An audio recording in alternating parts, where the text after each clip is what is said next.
Welcome to the Smart Connected podcast. It's great to see you again. So, we're here today with Marc W. Halpert. Welcome, Marc. Thank you, Jane. Nice to be here with you. So, Marc's a seasoned entrepreneur who recently sold one of his businesses and decided to focus on his passion for coaching professionals to express why they do what they do. And he's an expert on LinkedIn, and he's recently been awarded two of their prestigious Top Voice badges for entrepreneurship and training. And he's also an author of two books on LinkedIn marketing, and you can find them on Amazon. So today we're going to talk about one of my favorite topics, which is how to go from being overlooked and undervalued as an entrepreneur to stepping into your power and becoming the go-to choice of your sector's best prospects. So what a fantastic conversation we're going to have. As I said, this is something that I'm also super passionate about. So really looking forward to it. Great. Okay, so before we get into it, Marc, I'm sure that our viewers and listeners are just going to be a little bit intrigued to know about this business that you sold. So just tell us briefly about that before we get into the power of LinkedIn and how to really build your business through it. Well, I'll loop them both together just to keep all things out in the open here. Okay. I started out 23 years ago on my own, out of corporate America, to become an entrepreneur and to sell electronic payment services. 23 years ago, electronic payment services were the Wild West. It was crazy out there. The technology was awful. It was unreliable. And it was just blooming. And it was a great time to ride the crest of this. I got to the point where just last year, somebody approached me, wanted to buy my portfolio. It made sense to me based upon demographics, based upon my sense of the market, where the industry was going. I decided, sure, why not? And that'll give me all this great opportunity to take all the energy I have and put it completely into my LinkedIn profile consulting. And that's what I love to do, so that I can help people just go one step or more beyond what they're able to do for themselves. That's a coach. That's what a coach will do. Yeah, that's right. Yeah. Oh, that's amazing. And it's wonderful to have that sense of freedom. I mean, I myself have been through the process of selling a business, and it is truly transformational in that it really does allow you to discover yourself and stop chasing the dollar, doesn't it? Well, it was chasing the client, and that got to be harder and harder because Mm. people were slicing and dicing percentage rates for credit card processing into the hundreds of thousands of percent. It's too much. Yeah. And they would leave me for a few bucks saved a month and come back to me and say, "Oh my God, I can't believe I actually left you. These people I went to, they promised me all this stuff and they never delivered." And then they come begging back. You know what? I get tired of it after a while. So I decided, look, let's do where I can make the most value for people. And that's the psychic value that they get from knowing that they've expressed themselves on LinkedIn in the very best way they can, Mm. not by copying and pasting their resume to LinkedIn. Yeah, yeah. Okay, well, I mean, we are gonna get into this because that's obviously the topic and the theme of our conversation together. So, okay, so when we were putting together the description beforehand, we talked about expressing your value and about stepping into your value and also expressing your purpose, really. So, do you think this is about people being clearer really about what they do, because sometimes people are not always very clear to themselves, let alone others, right? Well, people have to be clear with themselves to start. I have a quote in front of me which I love to invoke all the time. It's from a 20th century psychologist named William James, an American, and he said the deepest principle in human nature is the craving to be appreciated. Ah. So it just spoke to me when I saw it for the first time, and it says Mm. to me that as entrepreneurs, we are dying to be heard because we have our own special sauce on everything we do. And all I want people to do is taste that special sauce and get used to a whole new way of doing whatever we do. So Yes. where do we say that? We can't rely upon other people to say it for us because they'll never say it as well as we can. True.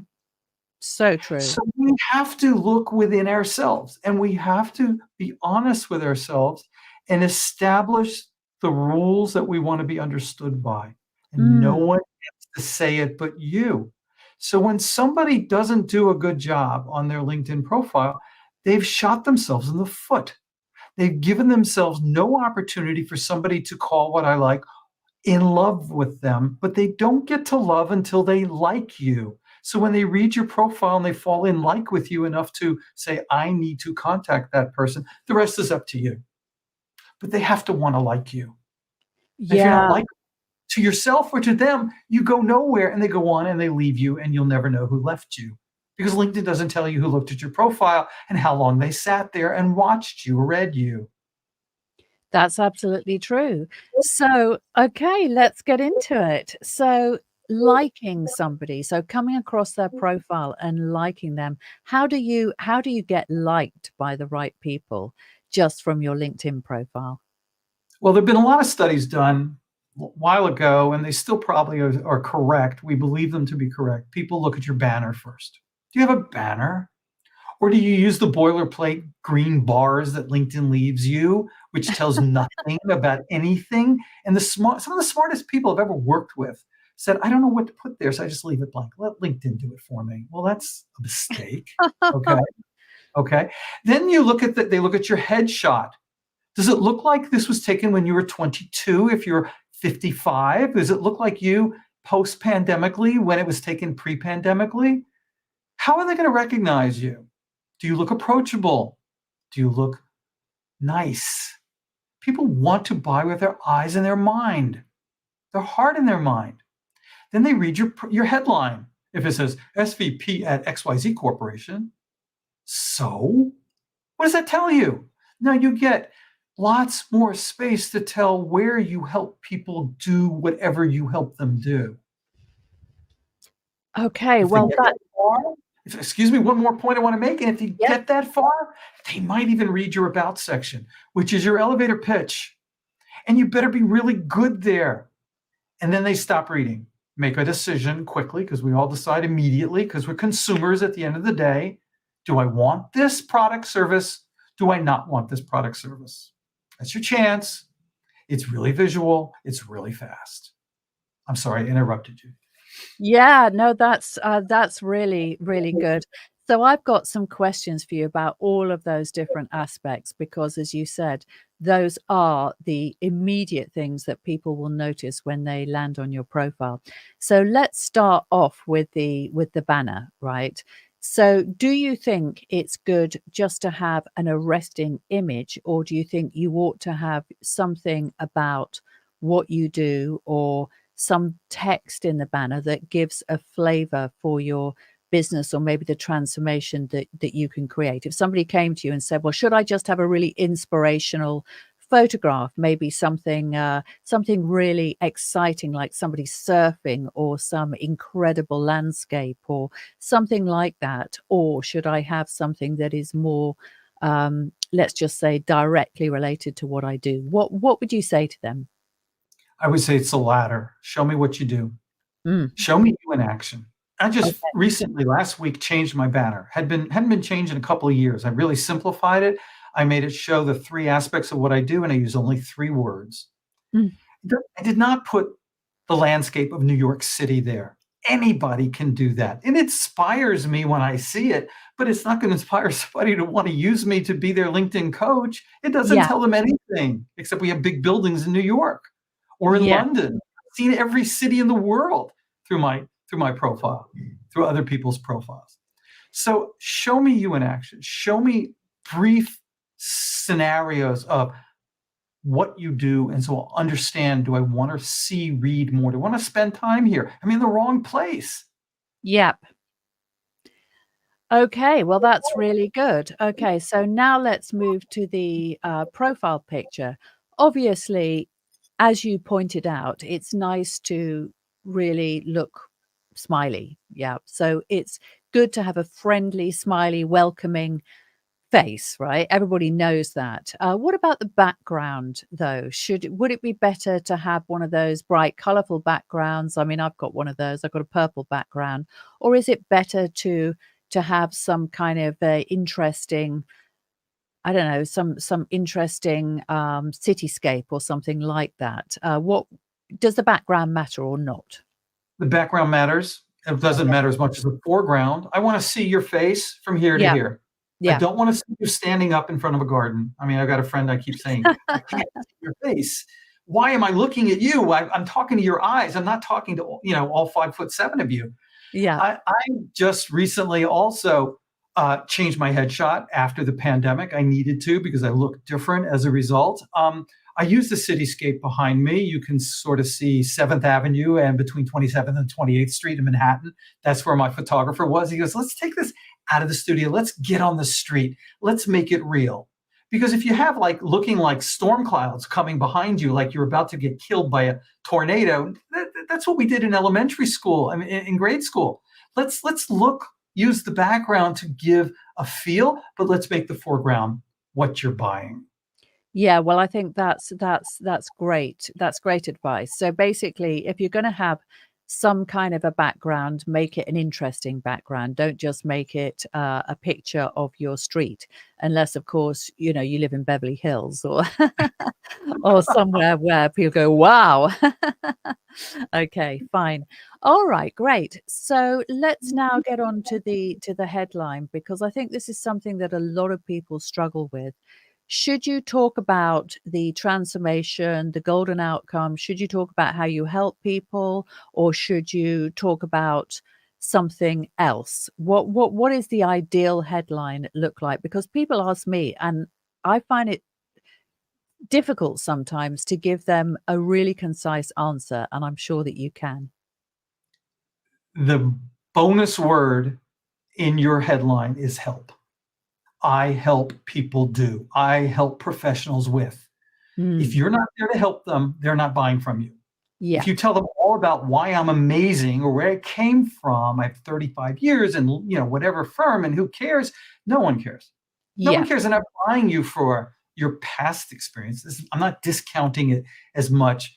The point I want to make here is the headline is like the headline on a newspaper. It's quick, it's delivered.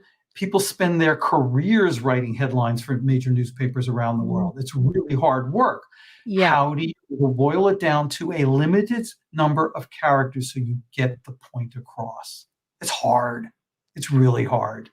yes, You get more time to talk below the headline about the other things you want them to know about. As I said yeah, earlier, the about section, you get a lot of space there to talk about the things that accentuate more detail to the headline. So they start at the top with the banner to the headline. There's the about section. It gives full sentences, I and verbs and all that good stuff, like you're talking to the reader, like the reader picked up the phone or walked into the elevator and said, hi. And you say, hi, and this is what I do.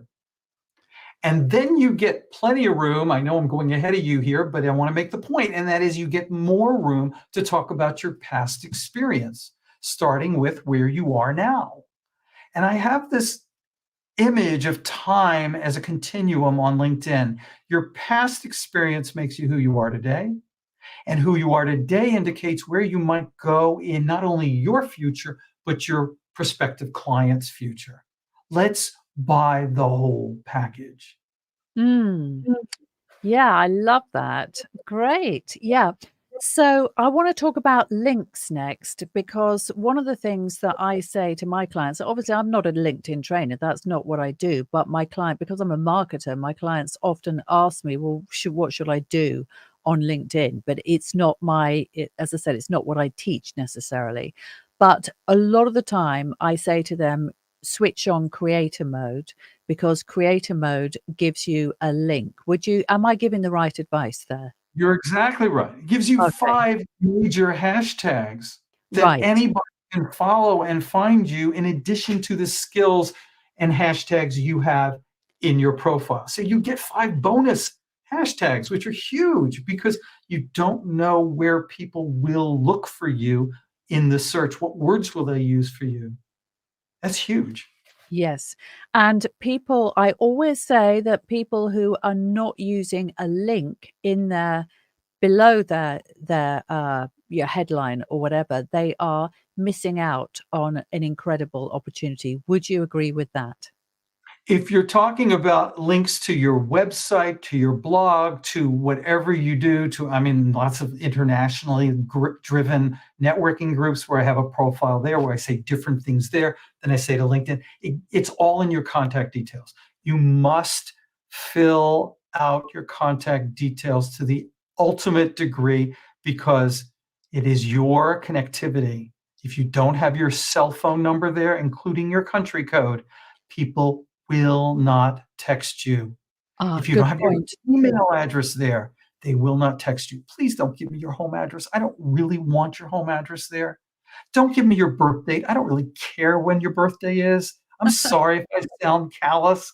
I'm not here to celebrate the personal stuff until we get to be friends. I'm here to do business with people I respect and understand.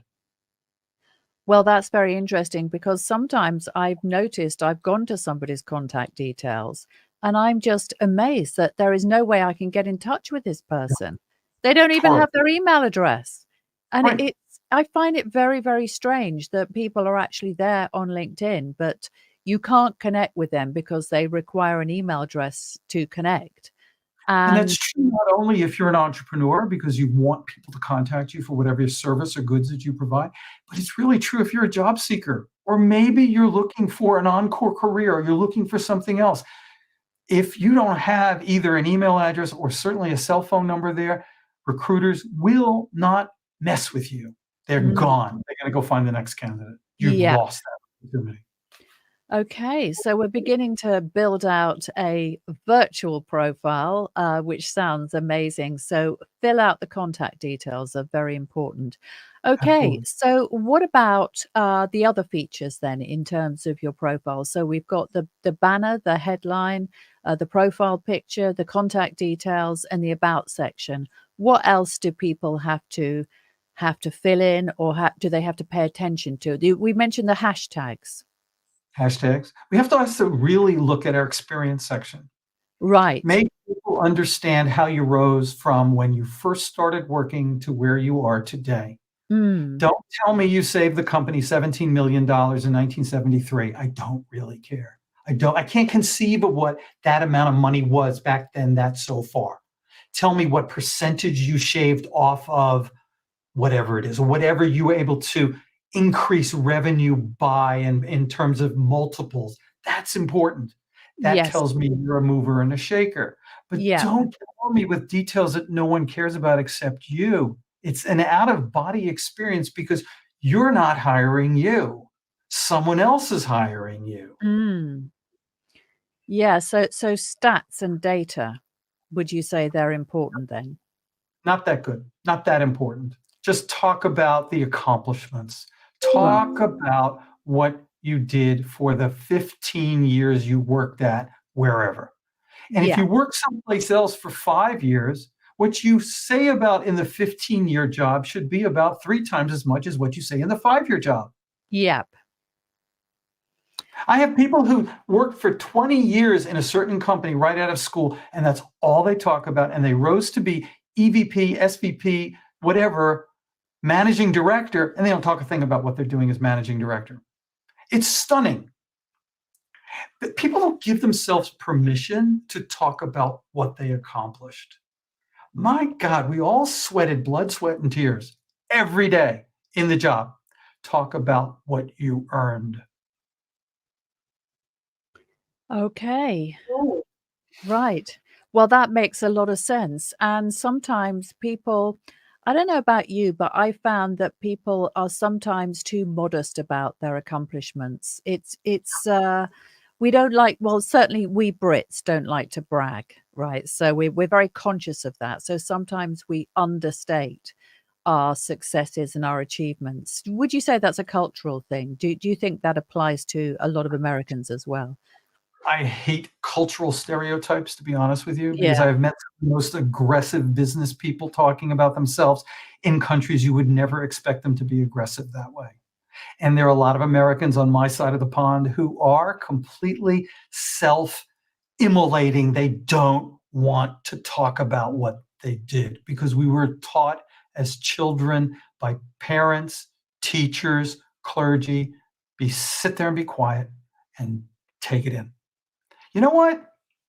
It doesn't get you anywhere as an entrepreneur. No, doesn't, does it? So the pivot here is talk about your profile. Say the very best thing you can do on your profile. The best pivot is post frequently material that you appreciate, that you learn that you want to share, that you know that other people need to know or feel, and that you want a call to action. Contact me for. If you agree with me, tell me. If you disagree, be professional about it. Right. It's so huge. It creates conversation.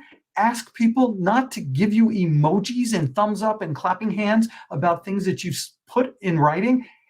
Let's use language to comment back and forth, not hieroglyphics. We're past that. Mm. So I can write my heart out in a post, and I do multiple times a day. And if I know that it's a great post and I get a thumbs up, it tells me nothing about what spoke to the reader. Mm. Yeah, I totally agree. It's so kind of lazy as well. It's what I call a hit and run. Yeah, Bang, yeah. and off they Okay, so what I'd like to ask you about now is how go. can people's posts get more reach? Because this is something, again, that I mean, a lot of people complain about. It's like, I pour everything into these posts. I make them as good as they can be. I use all the features. I do things. I tried video. I've tried carousels. I've tried all of these things, and I'm still not getting the reach. What would be your response to that? Do not be a slave to the algorithm. Mm, Leave the algorithm out of the estimation, the calculation. The algorithm changes multiple times a day, a week, a month. mm, Stop trying to play that game. Forget the algorithm. Talk to yeah. your audience. Ask your audience what they want to hear. Ask your audience if they agree with you. Have a call to action in every single post. Mhm. Tell me what you think. When they tell you what they think in real words, you then have the ability to refashion your way of thinking to what they want to know, and they Mm, will follow you. Another call to action, share this with your colleagues. What's yeah. beautiful about sharing is that, Jane, if I shared something to you, your connections will see everything I wrote to you. Mhm. And my connections see everything I wrote to you. And everybody is served. And there's a billion people on LinkedIn. We're only touching a small percentage of those people. We're only talking to the people that understand branding, self-marketing, entrepreneurship. These are the things you talk about. These are the things I talk about. And we're back to what we were talking about before. Another great way to really get your voice out there is to be a top voice on LinkedIn Yeah, and to people talk about find that. the topics you want to talk about. LinkedIn has created an artificial intelligence driven question program. So it asks open ended questions. And human beings with real human experience, like you and me, can answer those questions. And I have people who now follow me on LinkedIn who I'll never understand why or how they found me, are finding me now through the top voice. And this questions like, how do you handle this? And I give real experience, and they tie into the experience. Okay, so I know that we talked about this beforehand because the top voice, you're seeing it more and more. People are very interested in that badge because obviously it is something that makes you stand out. So, how long has LinkedIn been running this top voice feature? I'm thinking it's about 3 months now, 4 months, and it's Okay. been brought out slowly through the way they do things, irregularly, probably. But you can give your opinion on top voice all day long. If no one likes it, you will not be a top voice. If you say something effective, and interesting to them and they like it, and there's the only time I want to like, only time I want a thumbs up is on a top voice answer that I give, then that gets you brownie points, shall we say, on LinkedIn. And the more you generate those likes, the faster you become a top voice. So you have to say Okay. something. All right. So where do you go to do this? You figure out what hashtag you like the most and go up Okay. to the search bar and type in my case, I put hashtag entrepreneurship. Hmm. And there it was, hashtag training. There it was. And then once you start answering those questions, artificial intelligence will say, oh, well, he also talks about these sort of subtopics. So let's see if he wants to answer these questions. And it starts auto-generating. It's really interesting. The questions are all really good questions. The Okay. answers have to be better than the questions. All right. So you type in like hashtag branding or something into the search bar, hashtag leadership or whatever it is that you use your favorite topic. And then what will come up is some questions, and you answer the questions in the smartest way possible and in a way that demonstrates your enthusiasm, passion, and expertise. And you keep doing that. And then they'll throw more questions at you. And then eventually, hopefully, you'll get to top voice status. Is that the idea? Well, yeah, it takes 3 really good hits for them to make you a top voice in that topic. Yep. Okay. And it's fine. It's great to have earned it, use the right verb for it, because I pour my heart out again in those answers. The question could be, if you're a speaker, how early do you get to the room to get a view of the room, and what do you do when you go there? It's a great question. And amongst speakers, we all have a different way of doing it. And do you have the opportunity to set some of the questions yourself, or is it No, just oh, okay, fine. it's Okay. all artificial intelligence driven. They are Okay. looking at conversations that are going on within LinkedIn to establish what are the things people want to know. That's Okay. my perspective. Very, very interesting. All right. Well, thank you. Okay, so I've got many more questions, as I'm sure many of my audience do about LinkedIn. So I publish a newsletter, and I'm not really sure how many people actually get to see it or read it. Do you think the newsletter is a good feature, and is it a good thing to do to have a newsletter? Well, I have a newsletter myself, so I would say, yes, of course, it's a good idea to Mm. have a newsletter. My Yeah. newsletter comes out every single business morning at 8 a.m. Wow. So I now have 2,500 posts to that newsletter under my belt over the many years. Wow. But what I do is I have LinkedIn post it for me. It comes right off of WordPress. It goes right into my LinkedIn. So everybody who follows me sees a post on my newsletter and my LinkedIn at 8 a.m. So that's a really great way to push out your newsletter, to make it show automatically. Okay. Okay. Right, more questions. I hope you don't mind me firing them at you, but I'm Go just ahead. basically I'm giving you all the questions that my group asked me, and I always say to them, "Look, I'm not a LinkedIn trainer, but I'll just tell you what I do. I'm pretty good on LinkedIn, but you're here really to kind of with share your expertise on the things that I am not 100% sure about." Okay, so what is the most effective form of post? Video, poll, carousel, plain words without an image, or a nice arresting image? Should you have graphics in your image, typography, or should you have pictures of your face? Let's hear it. What are the All right, best let's work types of backwards. posts? Let's work backwards. Stop using carousels. LinkedIn Okay. will no longer publish carousels starting sometime in December this month. Oh, really? Recently announced they are tired of it. It's not, most people are putting out really ridiculous carousels. Okay. I see very little value. I know it costs a lot of money for people to design them for you. I know it's very painful. I've done them myself. I Takes really time. haven't seen a lot of value for that.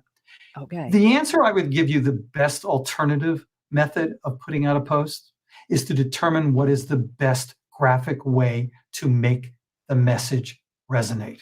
Mm. So you can't say in words certain things you can say in pictures. Yeah. You can't say in pictures certain things you can say in words. When you combine the two with a picture that accentuates what you said in words, people may be more apt to read them. Don't be Yeah. too long-winded in your posts. People don't have time for that. Video posts are good. A lot of my video friends say that's the only thing you can do, but they have a vested interest in only doing video.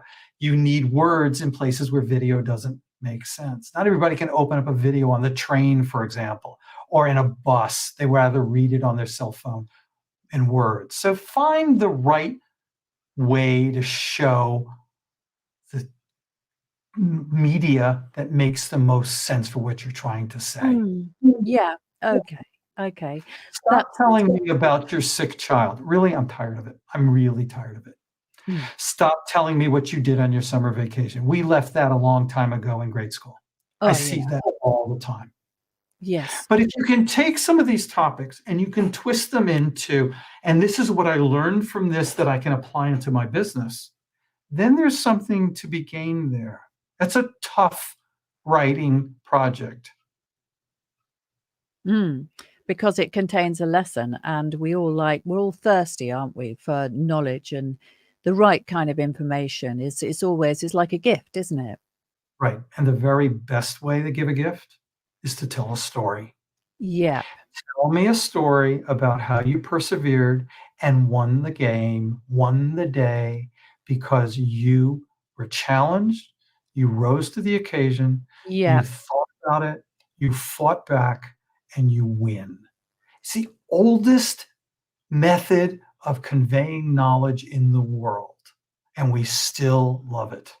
Yeah. So there's a guy named Nathan Baugh from Texas who writes a blog post every Sunday morning, which I look for every Sunday morning. And a few weeks back, his blog post was 100 story archetypes through history that we still read today. Ooh. And that was wonderful. And I took 100 of his story archetypes and I gave it a LinkedIn twist on my blog to say, and in 25 increments, because obviously it'd be way too long. Here's the first 25 ideas for writing a post that will guarantee people want to know how the ending occurred if you get them invested in the beginning. That and I had such a good time. sounds amazing. It really does. Okay, so I just want to get back to this issue of sharing people's posts. So how much should we share? What should we share? What's the benefit of sharing? I mean, I tend to not really share a lot. Maybe I'm missing something because obviously I am on LinkedIn. I see some really interesting posts, but there's also part of me thinking, where people land on my profile, I don't want them just seeing a whole load of posts, other people's posts that I've shared. I want them to be able to consume my content. So maybe I don't share as much as I should. So I'm interested to know what you think about sharing. Is it a good thing to do? How much should you do it? Is there like an ideal ratio that for every 4 posts that you do, you should share somebody else's post, or is that all complete rubbish? I don't adhere to any formulaic way of doing it. Okay. If I see something that I think you would like, Jane, I'm going to share it with you. But what I'm going to do is not just push it out to you and say, here, go figure it out. I'm going to tell you, hey, Jane, I saw this and I thought about you because we had a conversation back on December 7th and we covered this, that, or the other. So I give it context. I give it locus. Yeah. And I say, and we discussed this. And I think the author of this article is really getting to that point. Hopefully this will help you. Magic word. Hopefully this will help you. Okay. So you appreciate the fact that I thought about you. Yeah. So you might send that in a message, but what about actually sharing to your feed? Well, if I share it to my feed, I tell everybody who reads my feed why I consider what I'm sharing to be important. Yep. I digest it for them. I'm basically curating all the garbage material just down to the stuff that's important. Yep. So I can send it individually. I can send it to a group of people. I can send it to everybody I'm connected to. I can send it to everybody on LinkedIn. You get to choose your audience. Yep. And that's really unique. That's really special. Yeah, okay. Yeah, that's true. Yeah. So, okay, so if you're sharing something that somebody else has written because you think it's relevant to your audience, is there any benefit in terms of following big influencers with, hundreds of thousands of people in their network and actually sharing their content? If it's good, obviously. Selectively. There's a influencer named Seth Godin that I like very much. Yeah, I like Seth Godin. He's amazing. And I don't share everything he writes. Hmm. He's brilliant. I've met him personally. I find his work to be excellent. He posts most mornings. Sometimes I think they're fantastic, so fantastic, I want to share. So I Hmm. might say to my esteemed readership, Seth Godin came out with this morning, and it hits directly on something I posted about last week. And please read this and look at this in context, Hmm. adding my patina to what he has put out there. Yeah, but it's also authority by association, isn't it? Because he's a very respected thought leader. So by sharing his stuff, then as you said, it gives you that little bit of gloss as well. It shows that I'm reading up, shall we Yeah. say, Yeah, and exactly. that I can share up, and Yeah. everybody joins me in the upping of what we're doing, if that's such a verb. But Yeah. it's about, if you like the things I say and do, and I appeal to you, and I read something I think is really good, by association, you may just appreciate this even better, appreciate Mm. me even better, appreciates, in this case, Seth Godin a little bit better. I can't tell you how many people said, I read your post. I never heard of Seth Godin. Fantastic, and thank you for introducing me to him. Hey, I did a lot of value there. Yes, definitely, definitely.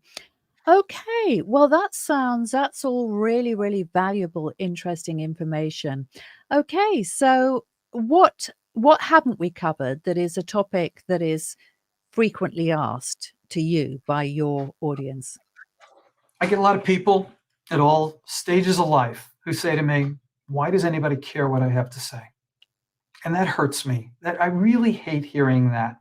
And I try to answer it as honestly as I can. But I found, I'm going to give you another quote here from Marcus Aurelius.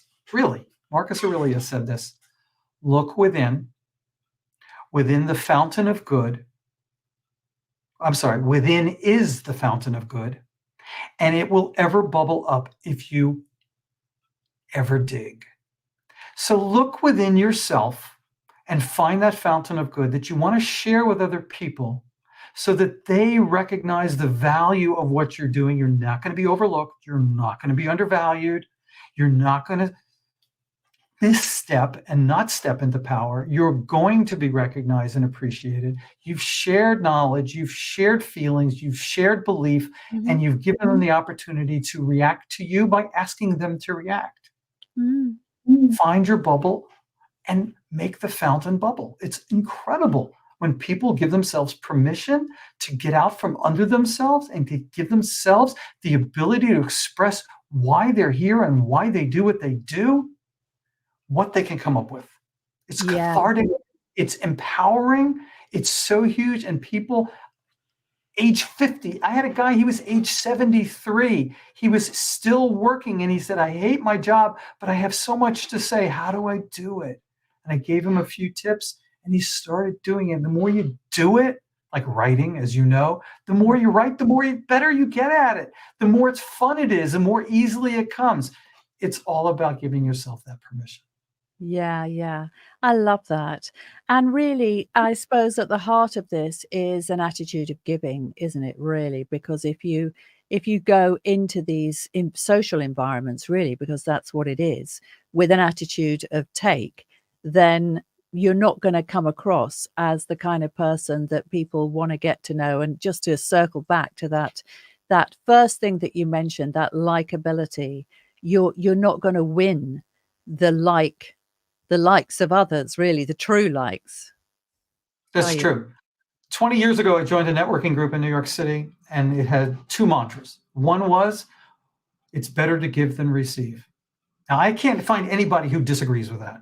I mean, if they Yeah, do, they better do it quietly because that's really just not nice. And what goes around comes around. And that's the networking aspect of what makes LinkedIn 1 billion strong and such an amazing platform. Is it perfect? Absolutely not. Is it easy to use? Absolutely not. But it gives you such latitude to talk about yourself in ways you never thought you ever would in a public environment. And once you give yourself that, okay, let's let it gush, people will tell you if you're on the right track or not. indeed. Yes. Well, Mark, it's been such a pleasure to speak to you today. And before we go, let me just ask you, obviously, there's LinkedIn if people want to get in touch with you. Is that really the best way, or is there somewhere else they can find you as well? Well, I don't just connect to anybody who comes across my LinkedIn profile. So if you'd Mhm. like to look at my profile, it's linkedin.com/in/Marc Halpert, no W there, more MarcHalpert. You can come to my website and you can see all the posts that I've done on my blog and all the other stuff that I do. It's connect, the number 2, collaborate, connect2collaborate.com. And if you want to email me, Marc Halpert at connecttocollaborate.com. Okay. Well, thank you so much for all the valuable wisdom that you've shared with us today. Thank It you. really has been such a pleasure. Thank Thank you. you very much, and I look forward to seeing more of you on LinkedIn.